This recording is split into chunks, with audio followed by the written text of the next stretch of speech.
Hi there, you're listening to Gift Biz Unwrapped, episode 112. I wrote them a check and then I went, oh my gosh, I just lost my mind. What if this doesn't pan out? Hi, this is John Lee Dumas of Entrepreneur on Fire, and you're listening to Gift Biz Unwrapped. And now it's time to light it up. Welcome to Gift Biz Unwrapped, your source for industry-specific insights and advice to develop and grow your business. And now, here's your host, Sue Monheit. Hi there, it's Sue, and welcome to the Gift Biz Unwrapped podcast. Whether you own a brick and mortar store, sell online, or are just getting started, you'll discover new insight to gain traction and to grow your business. And today I have the pleasure of introducing you to Andi Malone. Andi is the owner of Infinity Gifts, Baskets, and Balloons. She started her business 11 years ago and today is a professionally certified designer and the winner of numerous awards within her industry. Her services include custom creative gift baskets for all occasions, as well as balloon design to make events unique and exciting. Andi's business started from an activity that she was doing when her children were young. Over time, she recognized the opportunity to turn what she loved into a business. And that may be exactly why a lot of you are listening today. So we're going to hear how she did it, and I want to introduce you to her right now. Welcome to the show, Andi. Thank you for having me. I am so excited that we got this together. And the way I like to start all the shows is having you describe yourself in a little bit of a different way, and that is through a motivational candle. So if you were to describe your ideal candle, what would be the color and what would be the quote on your candle? Well, it would be brown because brown is my favorite color and it's just earthy and it's a color chocolate, so how can you go wrong? Oh, there you go. And this is a candle that we can't burn because on the other side of the motivational quote is a picture of Brad Pitt. And why Brad Pitt, I might ask? Oh, come on. Doesn't everybody know how hot he is? Okay, so we've got your brown candle. Brad Pitt is on the back. And what is the quote? My quote is actually a quote I'm stealing from Abraham Lincoln. No, I didn't know him personally. I'm not quite that old. I don't know, Lincoln and Brad together. This is interesting. Yeah. My quote is, it is better to be silent and thought a fool than to speak and remove all doubt. Ooh, now I have a little bit of advantage here because I know you. And I know you are not necessarily soft-spoken. You are a riot to talk with, as we'll all see as we keep going. But how do you apply this to your life, and why did you choose this quote? Well, I don't know. I think sometimes people speak too much. I can just remember so many instances, especially public figures, whether it be musicians or actors or politicians or whoever. If you're in the public eye, you really need to be careful about what you say because you come off looking like an idiot. And I just think that if people put more thought into what they said before they said it, they would present themselves a lot better. It's a good point because, especially as business owners too, we are the face of our business. You can talk about social media and all of that now, people who put posts up and maybe don't think twice, but all of that comes back and it is a reflection on who you are. I really like this because sometimes silence is just better. Yep. I actually know somebody who lost business because she was posting very strong political views and she lost 3 clients in 1 week. No kidding. No kidding. Wow. Well, an example for all of us. Absolutely. Yeah. I mean, I take the approach, I am not going to be on either side of the political fence or any religion, because this is open and free and I want everyone to feel good about being here. Absolutely. Yeah. Powerful. You're Switzerland. I'm Switzerland, absolutely. So let's get into Infinity Gifts. I want to talk about, and I didn't even want to in the intro talk about how it was developed because I thought it was better coming from you. So how did Infinity Gifts get started? Well, I actually have a background in graphics. Is that by education then, Andi? Yes, it is. And did that for a while and actually kind of switched things up and went into lending. And when I had my first child, I would drop him off at my mother-in-law's house and he would sleep all day and he was up all night. Oh, lucky for you. Yeah, there were many days I went to work on like 45 minutes sleep. So it got to the point where I had the opportunity to stay home. And so I did, and had another baby and was able to stay home with my kids for 17 years. And during that time, I don't know how it is around the country. I would imagine it's pretty much the same in California. Education has taken just such hits with the cuts. They cut out this and they cut out that, really bare bones. And if you want anything extra for the kids, the parents have to come up with the money. We're talking public schools. So I got involved starting to do auctions. Both my kids played baseball. And I would do auctions and I would do baskets. And I found that the baskets went over really well. I had a couple of people, because I was doing several auctions, well, a couple auctions a year. I would do one for baseball. I would do one for the school. And people would follow me back and forth between them and not necessarily have an association with my kids' school, but they would show up for that auction, or maybe not necessarily have a connection with baseball, but they'd show up for that auction. You know, after 17 years, it was kind of like, well, my skills in graphic really didn't apply anymore. Everything had become so much more technical as opposed to the old school cut and paste. And so that kind of went by the wayside, and I didn't want to go back into lending because I still had school age kids. So just ended up where I went, okay, I think this is what I want to do. Well, so let me stop you here. So were people following you around, and were they wanting you to make baskets for them for an event they had, like a birthday or something like that?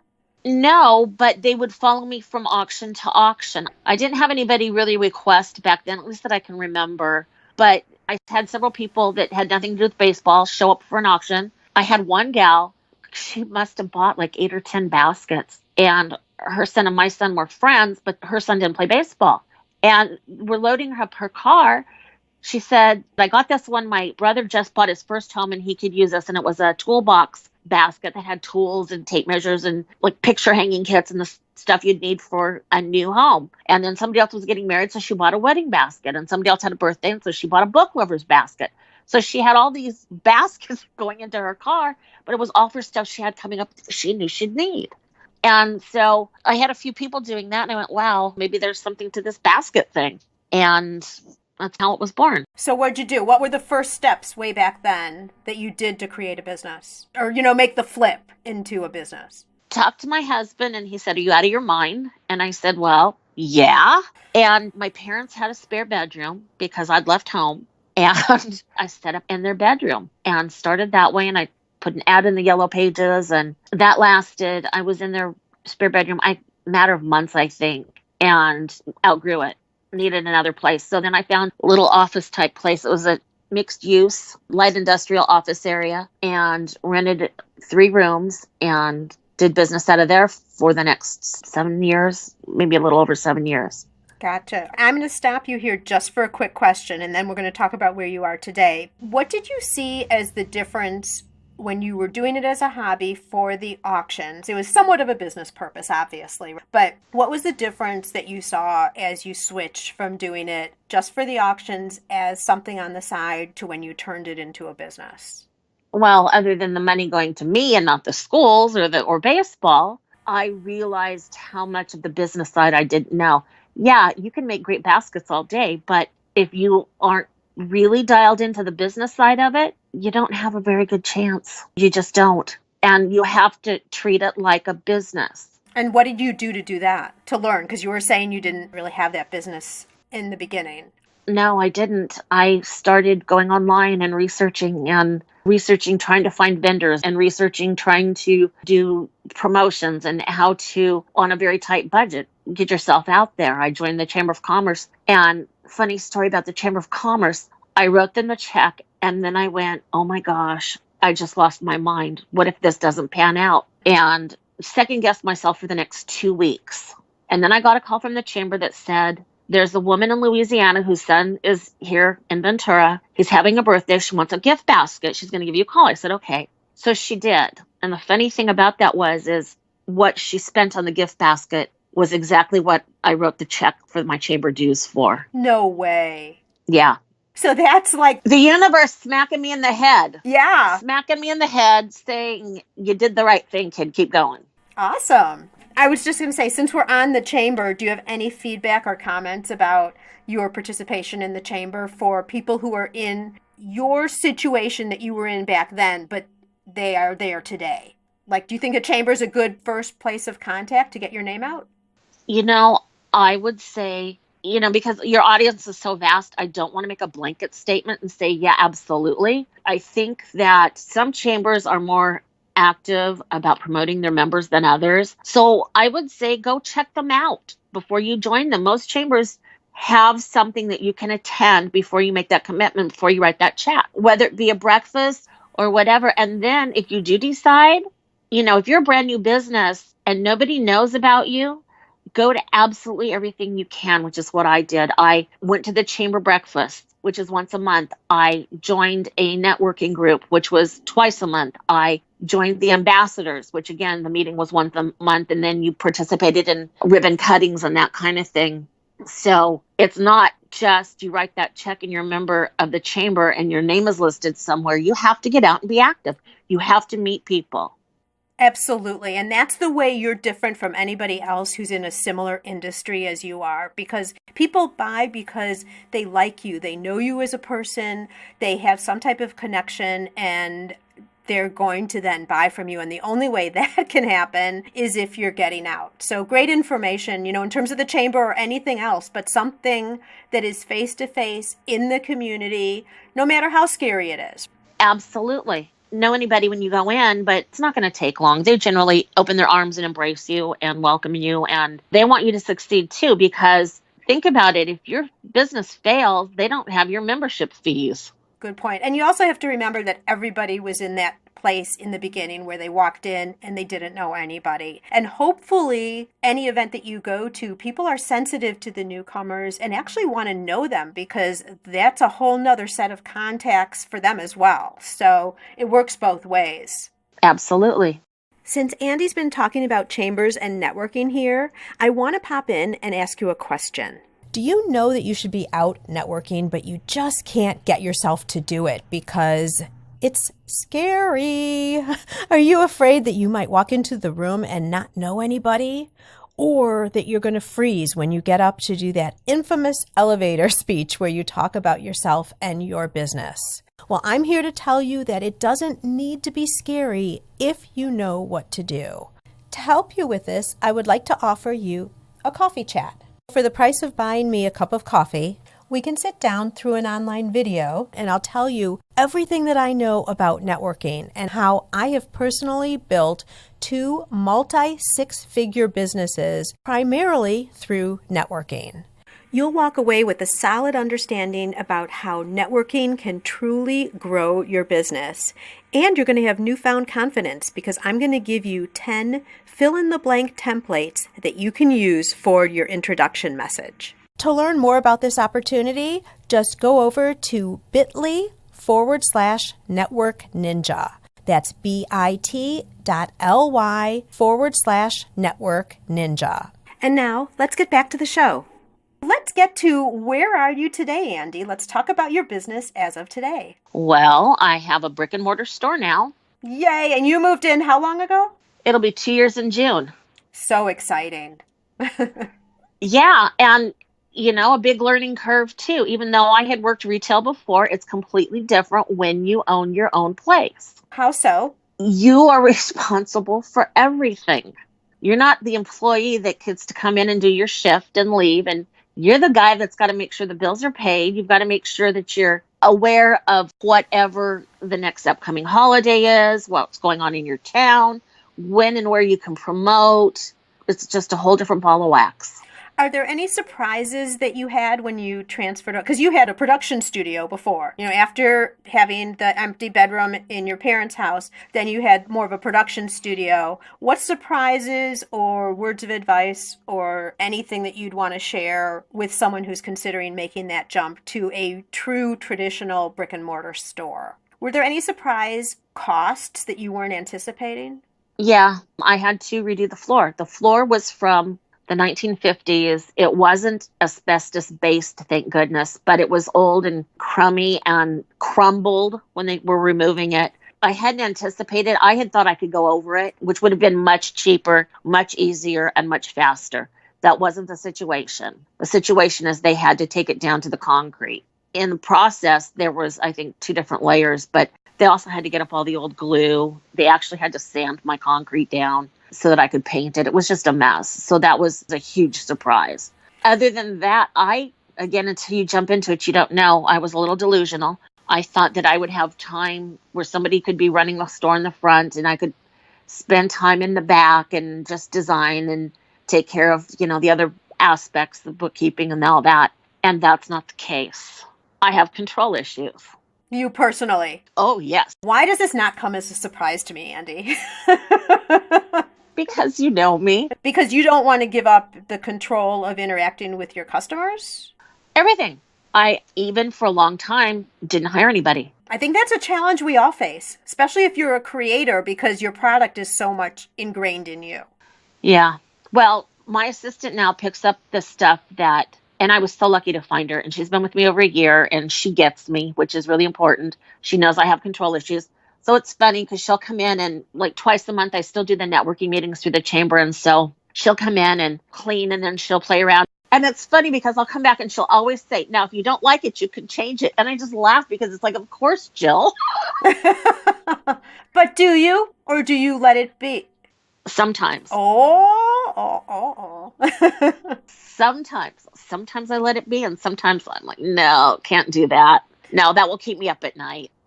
This gets to the whole issue of the control thing. If you don't let go of control, you can't get back to other things in the business that only you can do. Absolutely. How have you been now that you've released a little bit of control? What's your recommendation to people? Do it. Absolutely do it. You will not survive if you don't. You just won't. Initially, I was open 6 days a week. And I thought, you know what? Sundays are slow enough where I could close Sunday too. And the world is not going to come to an end.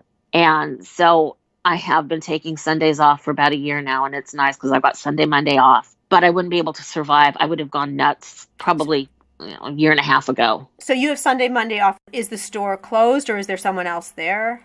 Store's closed. Okay. Because I've got a control issue about not being there when somebody else is there.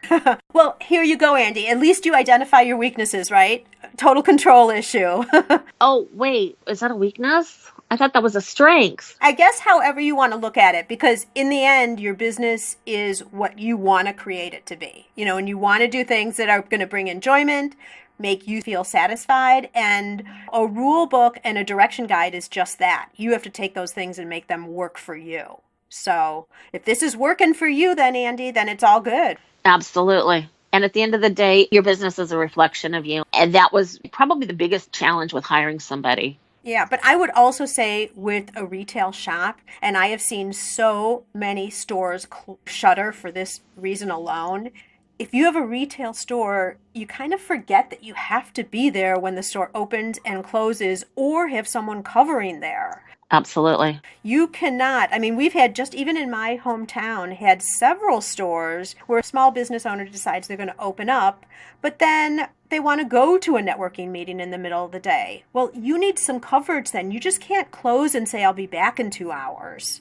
No, that doesn't work. It's not going to work because people who might want to buy from you to support you, because remember you've been out in those networking meetings, right? Then come to your shop and you're closed. So if they needed something, they are disappointed and you lost that sale. And that happens 1 or 2 times and word gets out and you will not have any customers. So Gift Biz listeners, just a word of caution, retail shops, think this through, like act as if this is your life. Do you want to be tied down to a location from the time 9 to 6, whatever the retail hours are? And if not, are you going to get somebody to cover the shop? Because if the answer is no, then don't go retail, period. Absolutely. Now, there's a boutique next to me and the owner is never there because she's hired. But again, she's open every day, 11 to 6.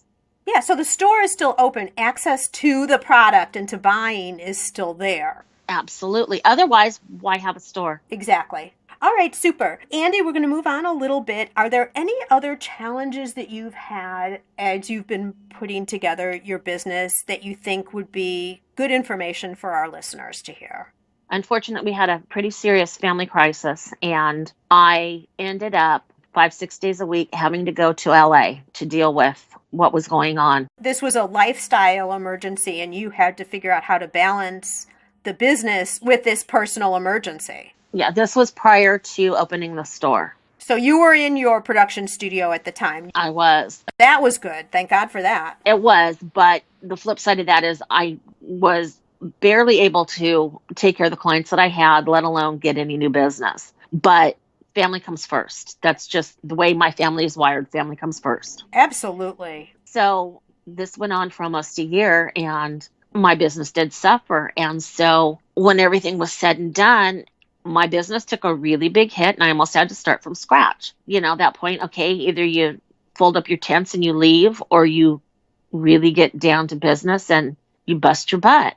And I wasn't ready to fold up my tent. So I got back to business. Yeah, let me stop you here for just a second. And I think that's one of the values, I believe, of being a business owner is that you can call the shots. And if life throws you a curveball and your priority needs to be somewhere else, I mean, you clearly recognized that you weren't going to be able to put the time in the business. Your business was going to suffer, but you had that choice. If you had a full-time job, they weren't going to let you off and not work for that whole time. Not for almost a year, no. Yeah. So there was the advantage because you knew what was going on, but you could control and make those decisions for yourself. And I think that's really important to remember that the business always doesn't have to be going up and building and growing. This is something that you can flex based on what's happening in your life. Income is one thing, of course. Relationships and needing to be there for family is another thing, and it's a balancing act, and sometimes it's going to tilt in the way of personal,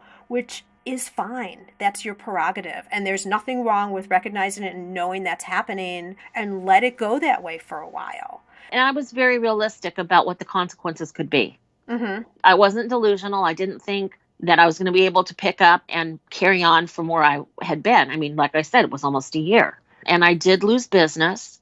I took care of what I could when I could. But again, my priority was someplace else. Absolutely. So what happened? How did you start rebuilding then? Did you contact your past clients or what happened from there? I decided to do a major overhaul and reinvent myself, reinvent my business. Ooh, tell me more. Well, so this is when I decided to open up the brick and mortar. It had been something that had been talked about before the family crisis. And for a while, it was the grieving process and you really can't see clearly. And so when some of the smoke cleared and I was able to sit down and really think about it, it's kind of a crazy time to do it because the business had taken such a hit. But if I don't do this, one, I'll never know what could have been. Two, I will regret it. And three, it was something that had been thought of and most likely was going to be done before the brown stuff hit the fan. So you had been kind of muddling the idea over in your mind for a while. And I'm sure speaking with your husband about it and just thinking, it's not like all of a sudden one day you wake up and say, I'm going to go look for property and start a store. Oh, no. At that point, I had really thoroughly looked through the city and had gotten information on other things. And so it was an educated move. It was, and it was something I felt necessary if I wanted to continue on. I really didn't think I could stay in the space that I was, just given some circumstances and everything. So is your clientele now totally different than what you had before? No, not really. I still have a very heavy realtor client base. I would say that they make up the majority of my client base. It's not vastly different, but it is somewhat. Well, because you're going to get walked by traffic sometimes, and absolutely. You're going to attract different people just by manner of your location then. Well, yeah. And also, since almost the beginning of the year, I guess, the local Party City, which had done tons and tons and tons of balloons, shut down and remodeled for 3 or 4 months. Oh boy, wasn't that too bad for you? Yeah, darn. Yeah. I wish they needed to remodel again next month. But my balloon clientele really picked up. That actually worked out great because then you were able to get people into your store and then they got a chance to see the other things that you offered too over and above balloons.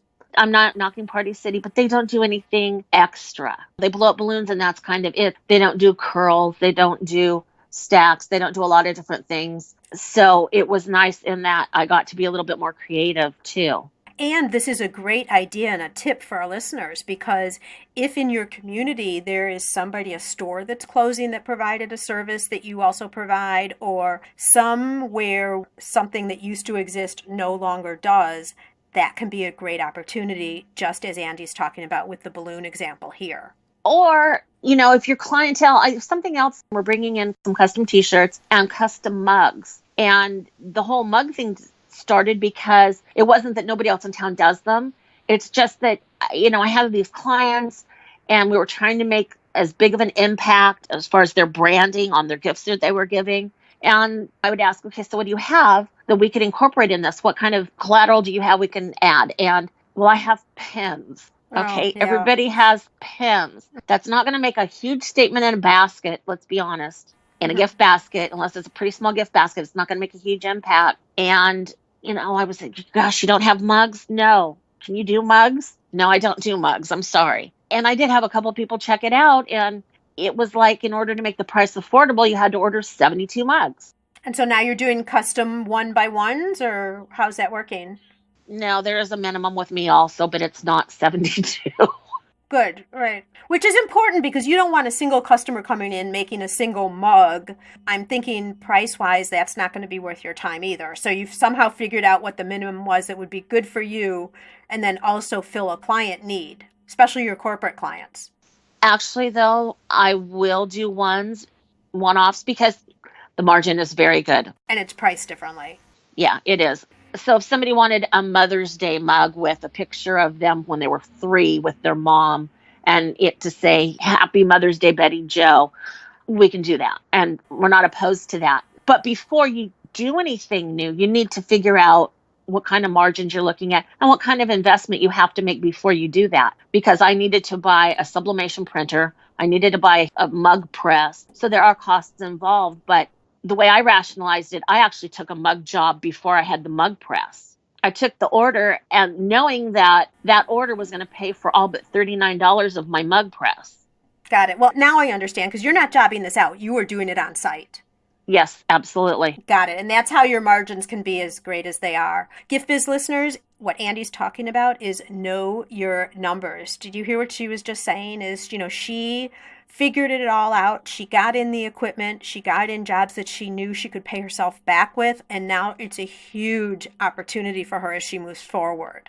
So great example of how to expand your business, your services, and your product. It's never, ever bad to have another revenue stream. It's never a bad thing. Andi, we've talked a little bit already about how you've gotten business through networking events. Is there another way you're attracting customers to your location? Well, it's nice when you have a brick and mortar store on a very busy street. You put out a sign, you put out balloons, and people are going to notice as they drive by. So do you dress somebody up as Brad Pitt to stand on the corner and direct people into your shop? No, but I'm also fortunate in that I have a huge display window in the front. Huge. And so what I'm going to do on one end is a table with a chair. It's formally dressed and it's got wedding stuff on it, like favors and napkin rings, custom napkin rings, which I do with my ribbon printer. So it's like a setting. So the window display is like as if it's a setting. Absolutely. Beautiful. Okay. And then on the other side, my assistant actually does mosaics. And so I've got a little garden fence and it's got some of her, it's got like a frog and flip flops and a palm tree. So that, but in the middle, the next display I'm going to do is I have this giant teddy bear. My mom bought me from Costco years ago. I couldn't believe she walked out of the store with it because it was almost as big as she was. And I have a half wine barrel and I'm going to put him in the wine barrel and do balloon bubbles, put a shower cap on him, put a towel down, have a back scrubber, thing for him. So that's the next I'm going to do. Oh, so cute. So I'm fortunate in that I've got these giant windows where I can do just about anything. Yeah, and it attracts people in for sure. It does. And since we put that fence with Jill's Mosaics, people are always stopping and looking. Oh, so you really did see a difference from when you affected the display windows. Absolutely. Really good. Awesome. And that was another learning curve, but now you figure it out or you find somebody that can help you. What were your windows looking like before that then? Sometimes they were empty, which is really dumb because that's free advertising. Mm-hmm.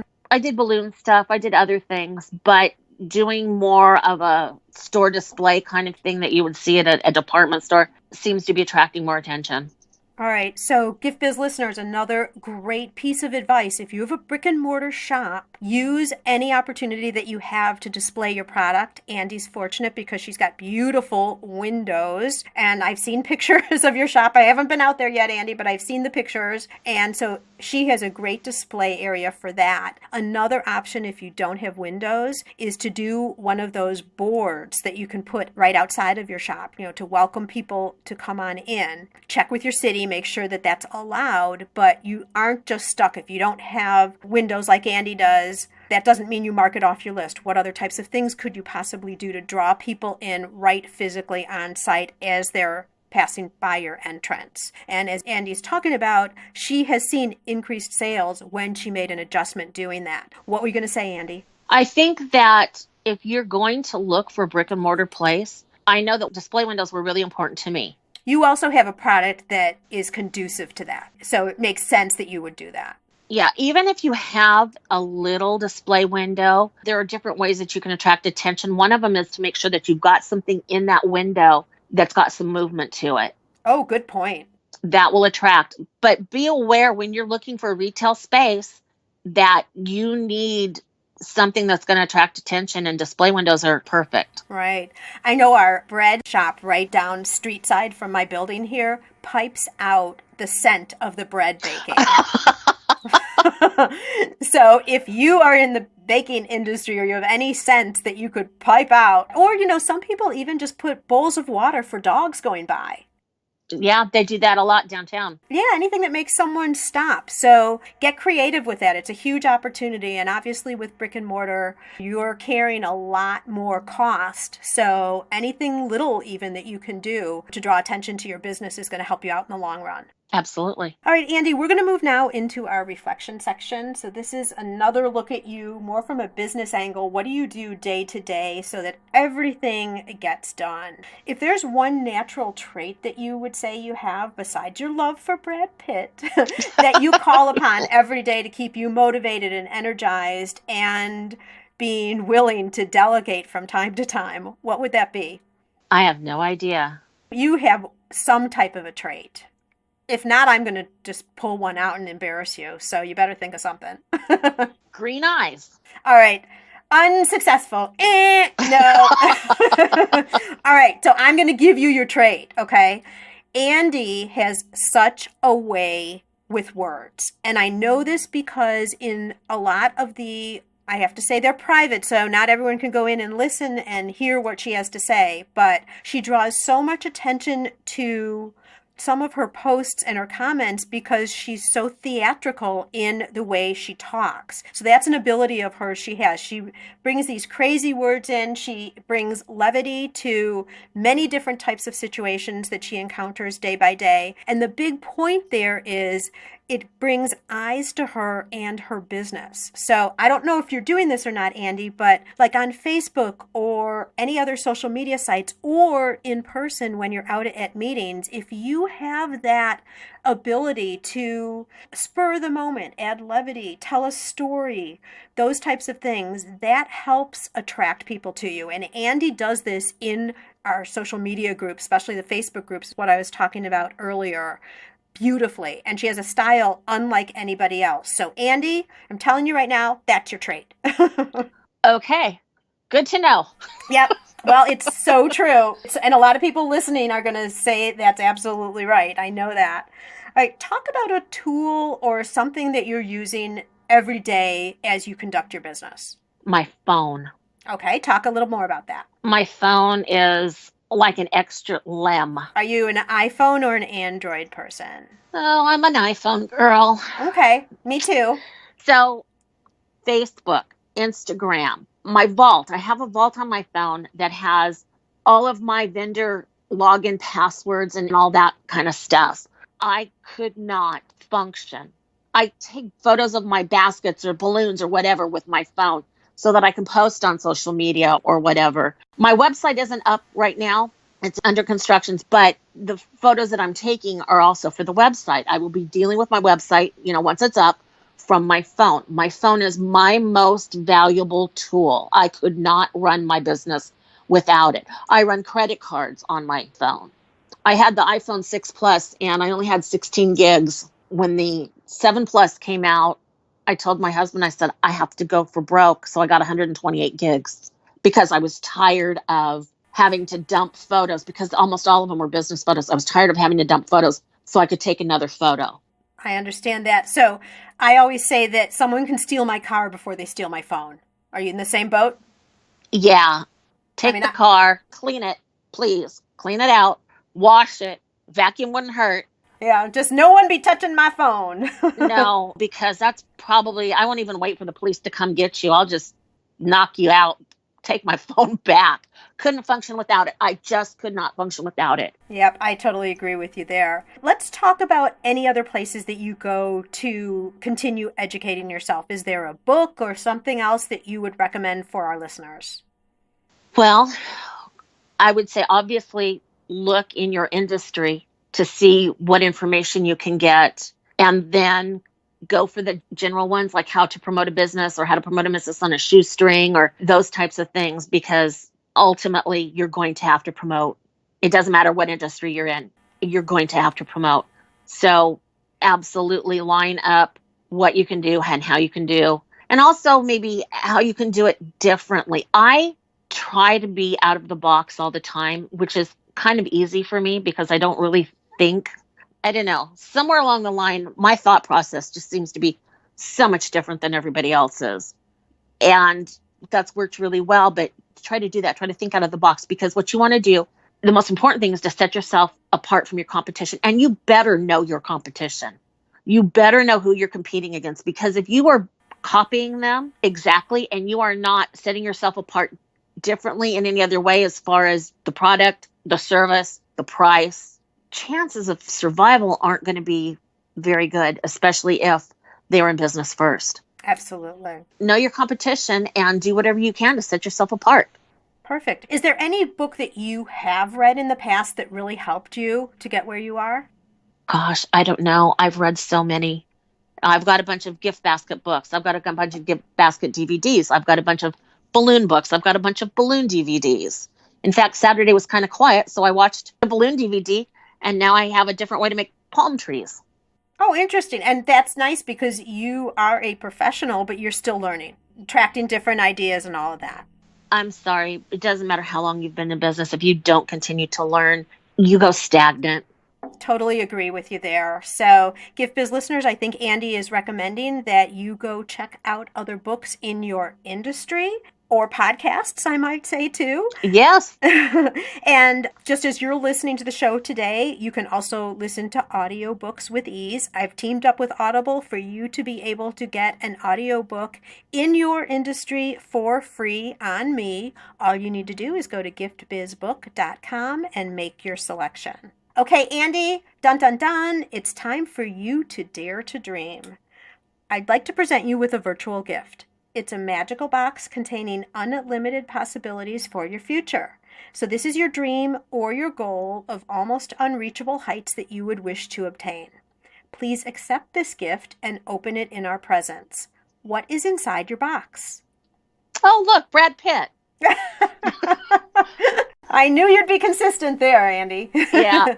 My box is filled with pretty much everything that I have. I'm very happy and very content in my personal life and my business life. I love that because you've reached what your dream is. Yeah. But you're still growing, just like you said, a new way to do balloons. Absolutely. So I guess I pretty much have everything that I want. So you want it to continue with the addition of Brad Pitt. Yeah. And a clean car. All right, I'll go with you there. Okay, Gift Biz listeners, Andi's website currently isn't up. I have no idea when it is going up, but I also have no idea when you're listening to this show. So, over on the show notes page, we will have the link to her website. And if it's not up when you go there, it'll be up at a further date. We'll also have links to her social media sites. Andi, what sites are you on, social media-wise? I know Facebook. What else? Instagram. Okay, so Facebook and Instagram, and I'll have the links over there for that as well. Andi, oh my gosh, super information. I really appreciate your sharing all that you have today. The stories are fabulous. Your insight is fabulous. It's really helpful also. I think there's a lot of people who start off just like you, turning something that you were kind of doing on the side into a business and then stepping it up, because everyone kind of thinks, well, should I do retail? Should I not? So great insights into that. I really, really appreciate your honesty, your expertise, and may your candle always burn bright. Thank you. It's been a pleasure. Where are you in your business building journey? Whether you're just starting out or already running a business and you want to know you're set up for success, find out by taking the Gift Biz quiz. Access the quiz from your computer at bit.ly/giftbizquiz or from your phone by texting Gift Biz Quiz to 44222. Thanks for listening, and be sure to join us for the next episode. Today's show is sponsored by the Ribbon Print Company. Looking for a new income source for your gift business? Customization is more popular now than ever. Brand your products with your logo, or print a Happy Birthday Jessica ribbon to add to a gift right at checkout. It's all done right in your shop or craft studio in seconds. Check out theribbonprintcompany.com for more information. After you listen to the show, if you like what you're hearing, make sure to jump over and subscribe to the show on iTunes. That way you'll automatically get the newest episodes when they go live. And thank you to those who have already left a rating and review. By subscribing, rating, and reviewing, you help to increase the visibility of Gift Biz Unwrapped. It's a great way to pay it forward to help others with their entrepreneurial journey as well.